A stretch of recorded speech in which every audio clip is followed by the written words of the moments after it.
Boa noite, amigos. Shalom, paz a você. Eu quero hoje falar a respeito de uma festa que está na Bíblia, uma festa chamada Purim.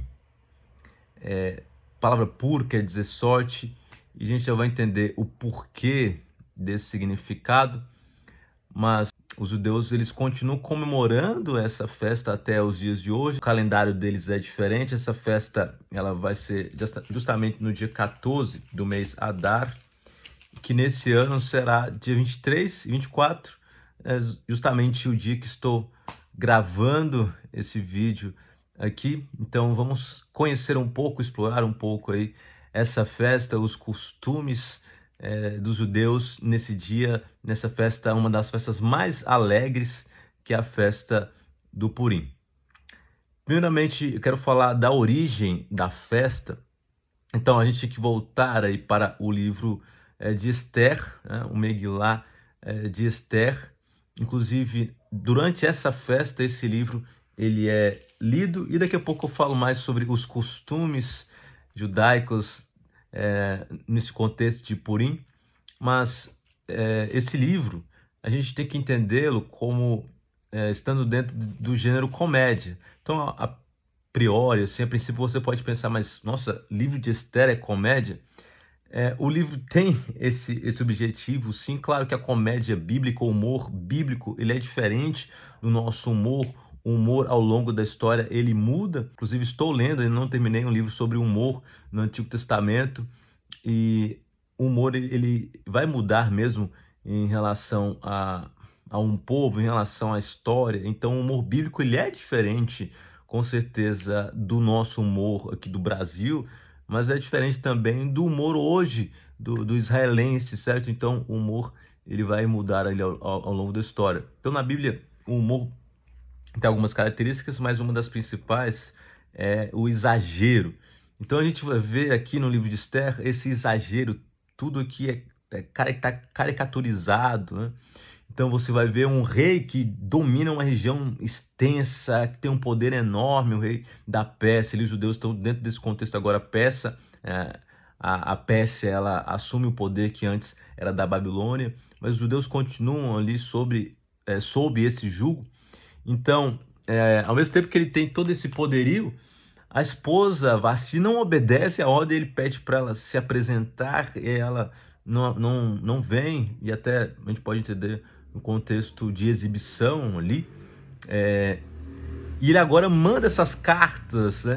O conselho ali para que ele mande cartas avisando que as mulheres precisam obedecer os maridos. Isso também é muito irônico, afinal de contas o problema ele foi íntimo e agora ele abre o problema para todos. Isso é interessante, né? Então o livro de Esther ele tem um objetivo de criticar o governo persa.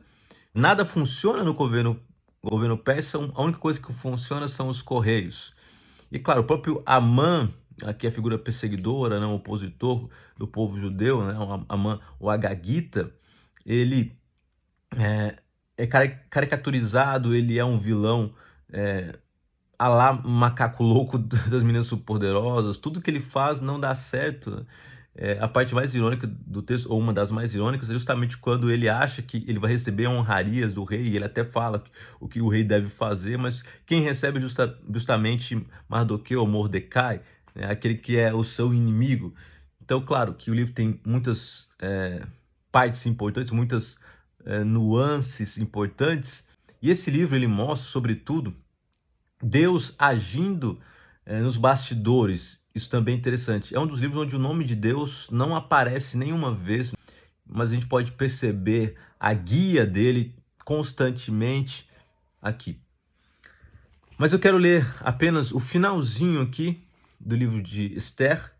Esse livro, como eu disse, no costume da festa do Purim, ele é lido em público na sinagoga. Eu já falo também a respeito dos costumes, né, o que eles fazem na leitura desse livro, e outros costumes mais também. O próprio texto vai apontar para o que eles devem fazer na festa de Purim, que os judeus devem fazer na festa de Purim. O texto aqui é capítulo 9, verso 16 em diante, que diz assim: Também os demais judeus que viviam nas províncias do rei se reuniram e se organizaram para defender a vida e se livrar de seus inimigos. Então a gente tem que entender que Mordecai ele conseguiu ali o decreto do rei, conseguiu o anel do rei, isso é interessante também, o anel do rei, o anel de autoridade, tá na mão de todo mundo, todos conseguem pegar esse anel, né? Há essa ironia aqui. Então então Amã conseguiu o anel do rei, conseguiu que ele assinasse, conseguiu a aprovação desse decreto de matança aos judeus, um negócio totalmente absurdo, mas ele consegue essa aprovação desse decreto. E agora também há essa outra lei que permite que os judeus se defendam, mas na Pérsia as leis elas eram irrevogáveis. Inclusive há um caso extra bíblico de alguém que foi condenado e depois com a investigação ali, né, dos fatos, se percebeu que ele era inocente, mas mesmo assim, pelo caráter irrevogável da lei, ele foi condenado, ele foi morto. Então, o texto vai falar assim: também os demais judeus que viviam nas províncias do rei se reuniram e se organizaram para defender a vida e se livrar de seus inimigos.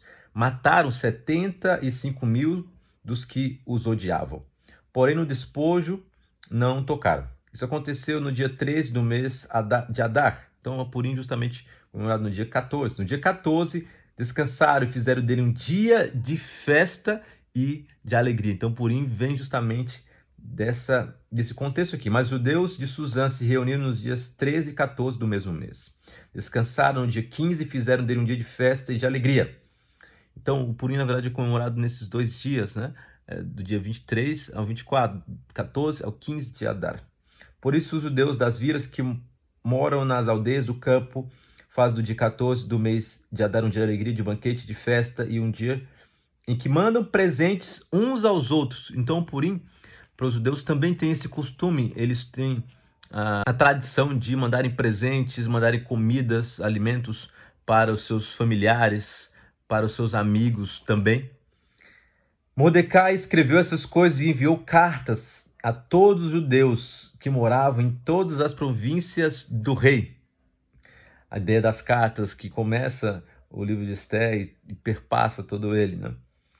Moravam em todas as províncias do rei Assuero, aos de perto e aos de longe, ordenando-lhes que comemorassem o dia 14 do mês Adar e o dia 15 do mesmo mês, todos os anos, como os dias em que os judeus se livraram de seus inimigos, o mês em que a tristeza virou alegria e o luto se transformou em festa, e que esses fossem dias de festa, de alegria, de troca de presentes e dádivas aos pobres. Esse é outro costume também, dentro do contexto do Purim, que é ajudar os necessitados, ajudar quem precisa, doar àqueles que necessitam, aqueles que precisam, além de presentear então seus amigos, seus parentes com algum alimento, com comidas.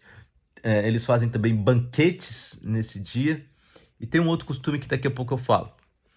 Assim os judeus aceitaram como costume que naquele tempo haviam feito pela primeira vez, segundo Mordecai lhes havia ordenado por escrito. Porque Amã, filho de Amedata, o Agagita, inimigo de todos os judeus, né? Filho aqui, descendente, na verdade, do rei Agag, um grande inimigo do povo de Deus, do povo de Israel, tinha planejado destruir os judeus e tinha lançado o Pur, isto é, sortes, daí vem o nome Purim, para assolar e destruir. Mas Esther foi falar com o rei e ele ordenou por cartas que o plano perverso de Amã, que ele tinha elaborado contra os judeus, recaísse sobre a própria cabeça dele e que ele e os seus filhos fossem enforcados. Por isso esses dias são chamados de Purim, do nome Pur.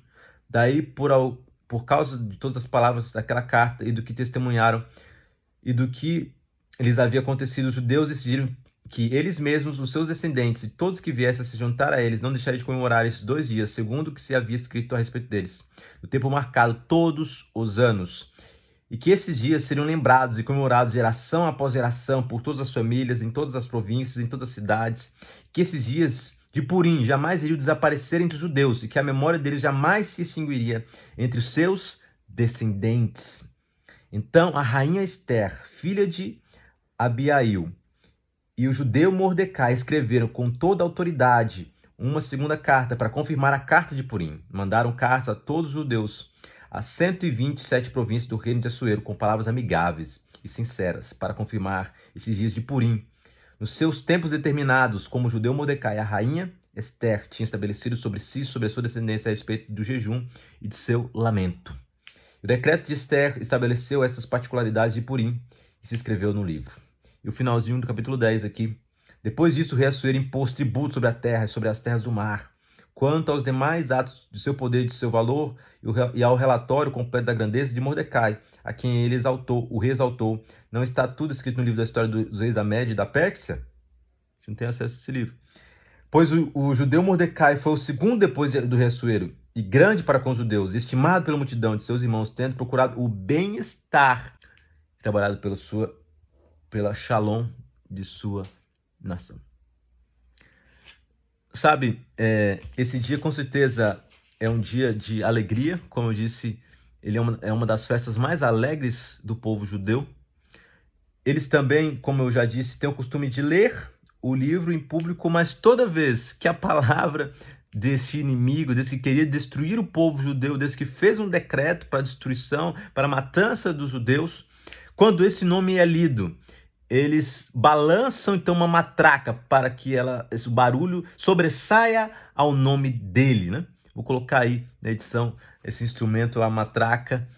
E, claro, o livro de Esther é um livro muito bonito, foi encontrado e está em museus, inclusive no Museu Judaico eu vi alguns rolos, né, do livro de Esther, do Megilá de Esther, e o livro traz essa história tão importante, tão bonita, onde o resultado, então, de algo que poderia ser trágico, que poderia ser triste, a morte, a matança de judeus, se torna em alegria, se torna em vitória contra os inimigos do povo de Israel.